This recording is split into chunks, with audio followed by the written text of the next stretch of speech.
Ladies and gentlemen, the President of the United States, Donald J. Trump.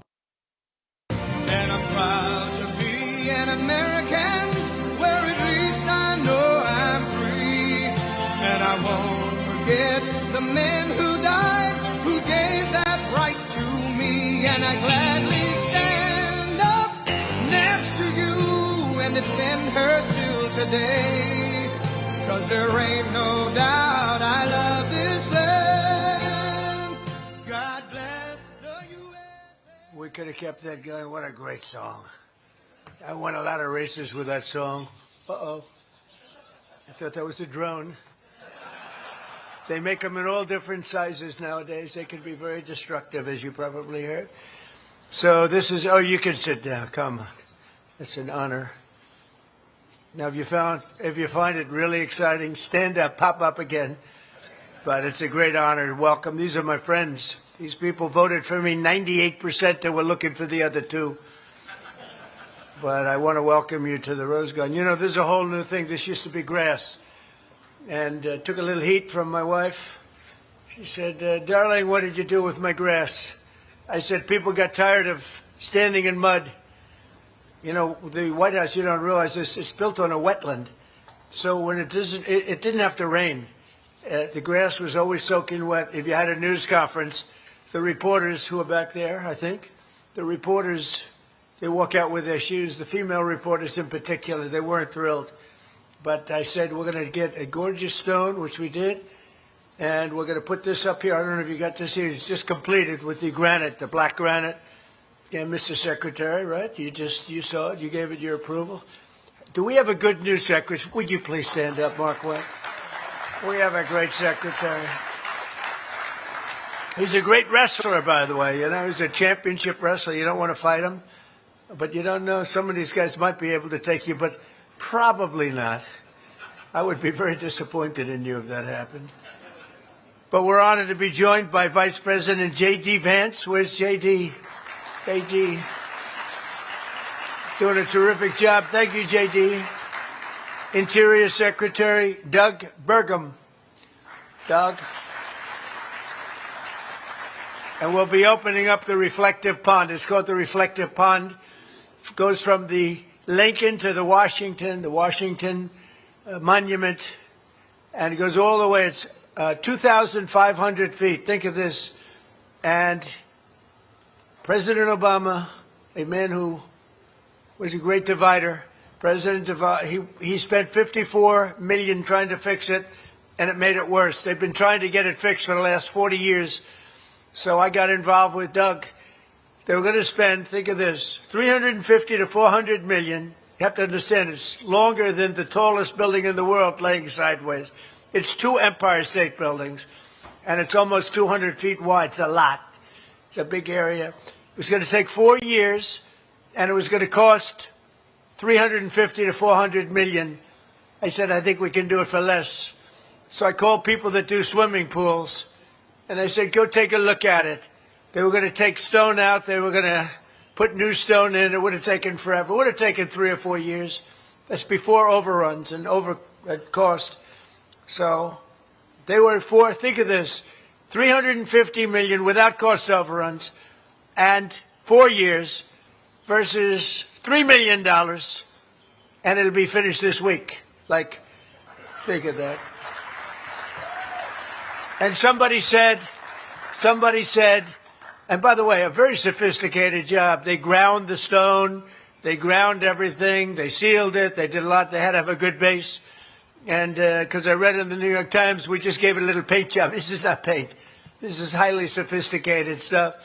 But I said, get me the heavy-duty industrialized, and it's thick. It's amazing, actually amazing stuff. It'll be good for 50 years probably. So somebody said, well, it's not the same job. No, it's better. It's going to be beautiful. And I think we'll have it open, Doug, next week sometime, next week, week after. So this would have been under construction for 4 years, cost all of that money. It would have been over $400 million with cost overruns, which, of course, are a normal cost of building if you don't know what the hell you're doing. And we did it for a couple of $1 million, and we did it in 1 week. I said 1 week. That's not including the preparation, which was 2 weeks alone, because it was so filthy dirty. We were getting complaints from people for years. It's been dirty and disgusting and rotting garbage in it. Terrible. We took away 16 loads of garbage out of that only 2 feet deep pool. So I just want to mention, because Doug has been great and he went with me 100%. So we put this magnificent coating. It's almost complete. Not a paint job. New York Times, fake New York Times. I call it the failing New York Times. They're losing subscribers. They're losing subscribers so badly they don't know what the hell to do. But they said, we did a paint job. We didn't do a paint job. The place would leak, and we're going to have it totally sealed.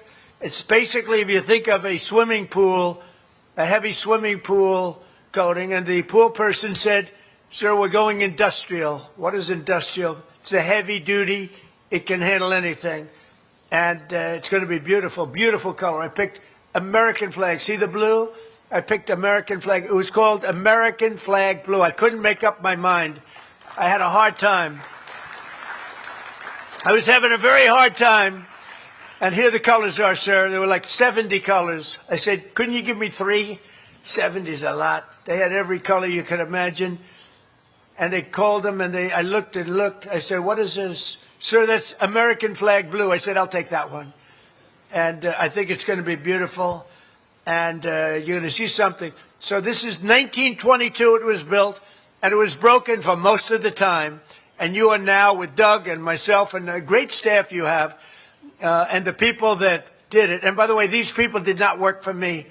They said they worked for me. They didn't work for me. They come from a different part of the country. But they were good. The people that worked for me recommended it, and they recommend we do it this way. But I recommended it to them because I'm very good at construction. So we saved at least, think of it, I saved $349 million, and I saved 4 years of construction. And the New York Times said I didn't bid it. I didn't bid it. It's unbelievable. It's unbelievable, but I had nothing to do. I blame Doug. They gave it out. I didn't even give it out.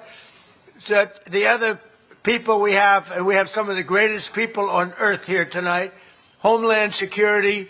The Homeland Security team has been unbelievable, I have to tell you. And I came up with an idea that I thought was brilliant. I think all my ideas are brilliant, actually. But this one I knew I was brilliant. Then I got a call from Tom Homan. He wasn't thrilled. Where's Tom? Is he here? I love Tom Homan. He said, I'm the greatest president in history. I said, Tom, you can't do better than that? Thank you, Tom. So I get a call from Tom Homan. He didn't like it, but everyone else liked it. I wanted to change the name of ICE, which is a tough name, you know, to NICE. So that when the fake news reports, they said it was a nice day with NICE. We spent a beautiful day with NICE. I said, you will screw them up so badly they won't know what to do. But they said the people that worked there didn't like the name as much. I love the name. Hello, Janine. How are you doing? I love Janine. One of the greats of all time, in my opinion. I lived in New York when she was the toughest DA. Toughest fair DA. We had some tough ones, but they were crooked DAs, like sort of, I would say, like a dirty cop, like Comey was a dirty cop, you know, and others were dirty cops. She was a clean cop, but she was tough and fair. So we have Secretary of Homeland Security, Mark Wayne. So stand up again, Mark Wayne. You love standing up. We have a man who's doing a great job, I'll tell you. I knew it because he kept me out of jail for years. Acting Attorney General, Todd Blanche. He kept me out of jail. They would indict me left and right. The crooked Democrats. You know, it's amazing. They impeach me, they indict me, and then when I get in office, if I say something like, well, maybe that should be looked into. Weaponization. I go through court cases. I win them, but because they were fake indictments. But when I even mention, like I said the other day, that some of that stuff should be looked into, they said, weaponization. He's a terrible human being. Weaponization, right, Cash? They blame me for weaponization. They are a crooked bunch, and we want to keep it the way it is. What we have now, we have great law enforcement now. We have law enforcement that loves our country, not law enforcement that's sick and dangerous. White House, Deputy Chief of Staff, Stephen Miller, who's fantastic. Stephen, thank you, Stephen. He's great. He's an MVP candidate. That's all I can say. FBI Director Kash Patel. Does he get enough publicity? If you could get a little more publicity, it would be very... Thank you, Kash. DEA Administrator Terry Cole. Oh, what a job Terry's doing. What a job Terry's doing. So, Terry, you know, with all of them, Kash and Janine and everybody, we took Washington, D.C., which was a very, very dangerous place. Horrible. It was dangerous to it for 4 years under the Biden administration, Sleepy Joe. And we took it from a really dangerous, horrible situation into one of the safest cities anywhere in our country in a period of really a few months, and now it's just continued. And we have crime down by 90% in Washington, D.C., and I want to thank the National Guard. I want to thank our park police. I want to thank Doug Burgum. I want to thank Kash and Janine. I got to thank Janine. If I didn't thank Janine, I'd be in very big trouble. But you did a great job, everybody. We're proud of you. Look, the fake news, you showed up. They missed the best part. I want to thank also a friend of mine, Secret Service Director Sean Curran. I see you back there, Sean. Thank you very much. And I thought you did a great job 2 weeks ago. You know why? Because I'm here, okay? We consider being here a success.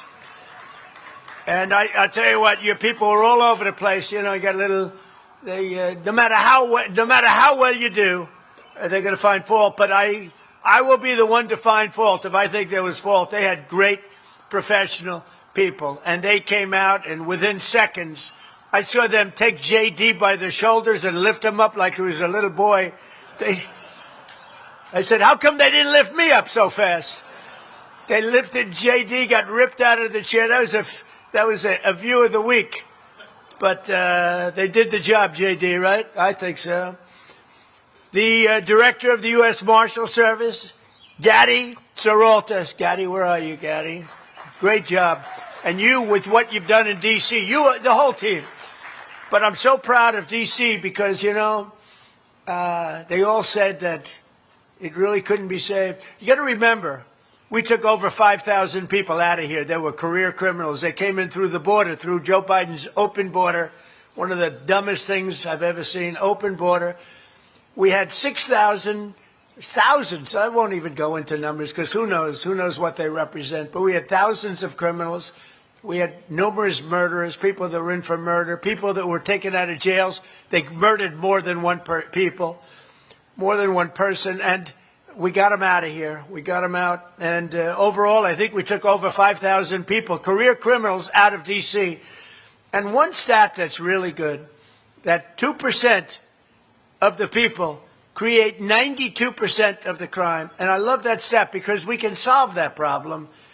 We get rid of 2% and you get rid of your crime. And that's essentially what we did. We took a large number of people, but not incredibly large. We got them out, and now we have a safe place. And, you know, people that work in the White House, whenever I'm out, people come up to me and they say, thank you, sir. And I almost know what they mean. They say, thank you, sir. And I said, I think I know. Go ahead. Thank me for what?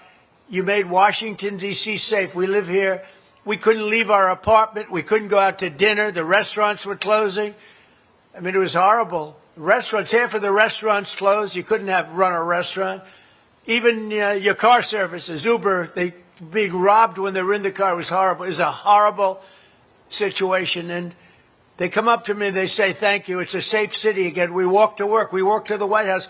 They wouldn't even think about walking to the White House before. Now I see them all over walking to the White House. It's safe. And it's a beautiful thing. And restaurants are opening. Restaurants are opening. The place is like hot. It's very hot. Like our country. You know, our country was a dead country. We were a dead country, a laughing stock all over the world.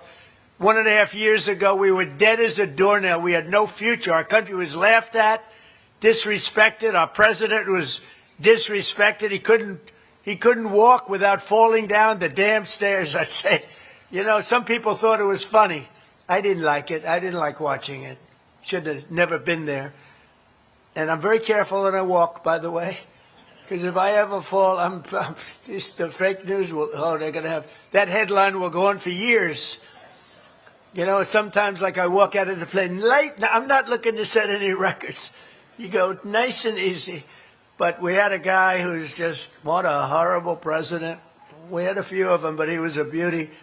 And we have safe now. We have a country that's respected all over the world. So think of it. We were a dead country a year and a half ago. And now we're the hottest country anywhere in the world. There's nobody close. And our military is great. We are kicking ass. Another great guy, ATF Director Robert Cicada. Robert, thank you very much. Thank you. Thank you, Robert. Good job. And Chief of the U.S. Park Police, Scott Brecht. Where's Scott? Scott? Thank you, Scott. All the way back there, Scott. That's very nice. And I'm pleased to report that the U.S. Park Police Officer, Ryan McDermott, who recently took a bullet in the line of duty, will soon be returning to work, getting better. He's going to be all 100% in a short period of time, so we want to pay our respects to Robert. We're grateful also to be joined by the President of the National Fraternal Order of Police, Patrick Yost. I'll tell you how I know Patrick. You know what I'm going to say, Patrick. I got a call early on. I said I'm going to run. I ran the first time I won. I ran the second time. I won by even more. Unfortunately, they rigged the election. And then I said, because we did so good, I said, well, if I didn't think we did, I wouldn't have run. I ran the third time. I got a call from a guy named Yost. I said, who the hell is that? He's the head of the Fraternal Order of Police. He said, sir, I'd like to endorse you on behalf of the Fraternal Order. I said, how many people are you? Remember, he said, 412,000. I said, I'll accept that. I'll accept. That's pretty good. Thank you very much. Patrick, I don't forget that. I figured, what the hell is this guy? Where is he working? Who is he? I have no idea who he is. He said, 412,000 police. I said, I like you very much. I never forgot the call. President of the National Sheriff's Association, Chris West, and a great guy. Thank you, Chris. Thank you very much. President of the National Border Patrol Council, my friend, this guy, for years, along with others, he worked on the border. He never got a call from the border czar. The border czar was Kamala, who is, by the way, leading the polls in the Democrat. She's leading all Democrats, which tells you they're not deep. They're not too deep. Can you believe that she's leading? So he never got a call. Where the hell are you? There he is. So in 4 years, did you ever get a call from Kamala? Like, how are we doing on the border? She never went there. She never called. But she did quite a good job. We had about 25 million people come through, totally unchecked, unvetted, murderers, killers, drug dealers, drug addicts all over the place, right? Mental people from mental institutions, insane asylums. We had 11,888 murderers come through. Other than that, it was quite a nice situation. And she never once called. And I said, boy, that's a big story, the fact that she never called. She never called you one time. Is that right? Never one time. She was the border czar. She was great. She would have made a great president. But she's leading in the polls. And we have to respect that. We have to respect it. I just hope she gets in. President of, how about Gavin Newsom, though? He went out and he said he's a stupid person. He got bad test marks. He got bad this. He got bad that. He can't read a speech. In other words, well, I'm not reading too much of a speech either. But said he can't read a speech. He's not a smart person. He said, I'm dumb just like all the people in this room. And now he was accused of being a racist. I mean, that was the stupidest. This guy, what he said is so bad. It was the worst interview I've ever seen by a professional politician. And he's running and he's in second place. So we got a lot of beauties out there, JD. I envy you and other people. I don't know. Who's it going to be? Is it going to be JD? Is it going to be somebody else? I don't know. Does anybody have? Okay, let's go. You ready? Who likes JD Vance? Who likes Marco Rubio? All right. Sounds like a good ticket. JD. That was a perfect ticket. By the way, I do believe that's a dream team, but these are minor details. That does not mean you have my endorsement. under any circumstance. But, you know, it's a perfect, there was a big and then a very nice. I think it sounds like presidential candidate and vice presidential candidate. President of the Federal Law Enforcement Officers Association, Matthew Silverman, another winner. Thank you, Matthew. Good to see you, Matthew. So we're gathered here tonight, and it's exciting because this place was not properly taken care of. I was told by my wife, you have to act presidential, so don't use foul language. I won't. Therefore, normally I would have said it was a shit house, but I don't want to say that. The columns were falling down. The plaster was falling off. You made a speech, and I was saying, couldn't you fix up the paint job up there? You know, it looked a... And this place is tippy-top now, including all the brand-new, beautiful stone. I paid for it myself. All of the stone, all of the different things we have. And we're bringing the White House back to shape. I don't know if you got to walk into the marble, the statuary. It's called Statuario. The statuary marble. The white, I don't know if you got to walk in there. They probably see your law enforcement. They don't want you to walk into the house. They want to keep you as far away as possible. But it's beautiful, book matched. And I spent a lot of time on bringing this house back because this house was in very bad shape. Those walls were in horrible shape. I'm looking at them now. Look at them. They're perfect. The plaster was falling off. It was terrible. It's a White House. It's got to look incredible. It's got to be in pristine. And the big thing is we're building a ballroom in the back, which will be, I think, the most beautiful ballroom anywhere in the world. You'll never see anything like it. And it'll also be very safe. It's going to be a very safe ballroom. It's got glass this thick. It's amazing. The glass is this thick, like 6 inches thick, and you look through it, and you can see as perfectly as though it weren't there. Now, how they do that, I don't know, but it's at the highest level of safety, and you won't have a situation like you had 2 weeks ago on Saturday night. We're gathered here to begin Police Week. Very important, my friends. I won about 98% of the police in this country, and we're trying to figure out who are the other 2%, because nobody can figure that one out. Figure that. And we pay tribute to the heroes who keep America safe, and they are heroes indeed. This week especially, our thoughts turn to the officers who gave their lives in the line of duty, to all of the incredible police officers, sheriffs, deputies, law enforcement officers, all law enforcement. We want to thank you. I thank you from the bottom of my heart. I respect nobody more than I respect you. Without you, we have Bedlam. Without you, we have Somalia. Okay, a fine place where we have a congresswoman who brilliantly came over to the country by marrying her brother. That was the first law she broke. That was the least of them. And she comes from a country where they have nothing but crime, bedlam, filth, a horrible place. They say it may be the worst place. Comes to our country, and then she tells us how to run the United States of America. It's an amazing thing. Ilhan Omar. It's an amazing thing how they can get away with it, and the people don't want that to happen. And hopefully you'll figure it out. But a very terrible thing. I can't stand it. She says, the Constitution gives me certain rights. Go back to your own country, talk about a Constitution. They don't have a Constitution. They never will. That's why upon taking office, I signed an executive order directing the Attorney General, who is doing a great job, by the way, McGee. You're doing a great job, Todd. He's been good. That anyone convicted of killing a police officer should face the death penalty. 100%. That's an easy one. From day one, my administration has made public safety and the support of our law enforcement our absolute highest priority. Last year, the murder rate saw its single largest decline in recorded history, to the lowest level in over 125 years. Before my father was born, I had a great father before my father was born. 125 years ago, 1900, the year 1900, Janine. Pretty good, right? Probably because they don't want to mess around with you. You haven't been there quite that long. I deployed our National Guard and federal law enforcement to restore law and order to our most dangerous cities, including, as I said, right here in Washington, D.C., and as we prepare for America's 250th anniversary celebration. We're planning a large public safety surge here in Washington. We're going to have it nice and safe. And we're going to also, if requested, help other cities like Los Angeles, New York. They're fools if they don't ask for help. Absolute fools.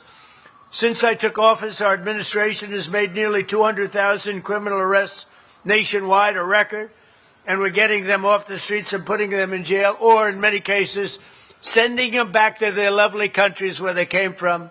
And sometimes their country will say, we don't want them, we're not taking them. I'll say, that's okay. Slap about a 25% tariff on their country, and they call back. We would love to have them back immediately. In addition, the Department of Homeland Security has removed nearly 615,000 illegal alien criminals from our country for the past 12 months in a row. Think of that. 0 illegal aliens have been admitted to the United States through our southern border, and that's a... Think of that. Think of that. 0. And, you know, the people that make those charts are inclined toward being a Democrat. Or a new name I came up with yesterday was a Democrat, because I was talking about this guy. I think that could be a good one. You know, I've come up with some extraordinary names. But I was talking about Hakeem Jeffries. He's a low IQ person. And he was talking about all these things. He was saying things that were so stupid, so basic and so stupid. He called our Supreme Court illegitimate. I don't agree with our Supreme Court all the time, I can tell you that. But you can't call it illegitimate. If I ever said that, you can imagine what would have happened. But there wasn't a big stir. But he was talking, and I said, yeah, he's a dumb guy. And then I said, he's a Democrat. And I don't know if people are going to like that term or not. It maybe catches on, and maybe it doesn't, but it's true. Their policies are insane, and they would drive our country into ruin. And we've got to do great in the midterms. And if we don't, they will do everything they can to destroy our country. There's something wrong with them. The flow of deadly fentanyl across our border is down, by the way, by over 60%, which is a record. Nobody ever thought it was even possible. And coming in by sea, it's down by 97%. And again, we're trying to find the 3% because we consider them to be among the bravest people anywhere in the world. Anybody willing to get into one of those boats after what they've witnessed, we would consider them to be among the bravest in the world. These gains have been the result, and what a job our military and others are doing with respect, is that right, Paul, with respect to drugs coming in by sea, meaning drugs coming in by water, by the ocean, by the sea. A lot of people don't know what I mean by sea. They think I'm talking about vision. I'm talking about sea, like the sea. These gains have been the result of our administration bringing together law enforcement at every level through our new Homeland Security Task Force, including ICE, or as I call it, NICE, CBP, Homeland Security, the U.S. Marshals, the ATF, the FBI, and state and local police. They're all incredible patriots. They're incredible people. I also want to recognize one hero who exemplifies the amazing courage our police officers show each and every day, Assistant Chief Aaron Edwards from the NYPD, New York's finest. Where's Aaron? Where are you, Aaron? Great. Hello, Aaron. Good-looking guy. I love the NYPD. They're great people. They've got to be respected by our elected officials. They have to be respected. Last March, he was on duty when there were clashing protesters outside of Gracie Mansion, and 2 radical Islamic terrorists threw explosive devices into the crowd, violently into the crowd. He reacted instantly, jumping over a metal barricade and sprinting to apprehend one of the men. As fate would have it, this 23-year-old veteran of the New York PD was inspired to join the force when he saw police running into Twin Towers on September 11th. It had a profound impact, 2001. And now he's helped arrest terrorists from all over the world, some really bad ones. So I just want to say, Assistant Chief Edwards, I want to thank you very much. I've heard about your record. Your record is very legendary. Congratulations. Thank you very much. That's great. So this Police Week, we pray for the families of our fallen officers, those great, great families. And we thank the heroes who wear the badge and risk their lives every day on behalf of our nation. You are restoring the foundation of law and order for our country and to our country. You're amazing people. You don't really understand one thing. You don't know how much respect. People respect you. They love you. You don't hear that, but they all feel it. I know it, and they tell me about it all the time, as much as anybody else and more. So I just want to welcome you as great professionals, as unbelievable people and patriots to the beautiful White House, the new and improved White House. And it's an honor to be with you. And I said, I'm very busy tonight. I don't have time for dinner. And they said, oh, it's the police we're honoring. Oh, I'll have dinner. So I'm going to join you for dinner. Is that okay? I'll set aside the Iranians for an evening. I'll put the Iranians aside, and we're going to have a little dinner. So I want to thank you all. You're really specially just amazing people. Thank you very much for being here. Thank you.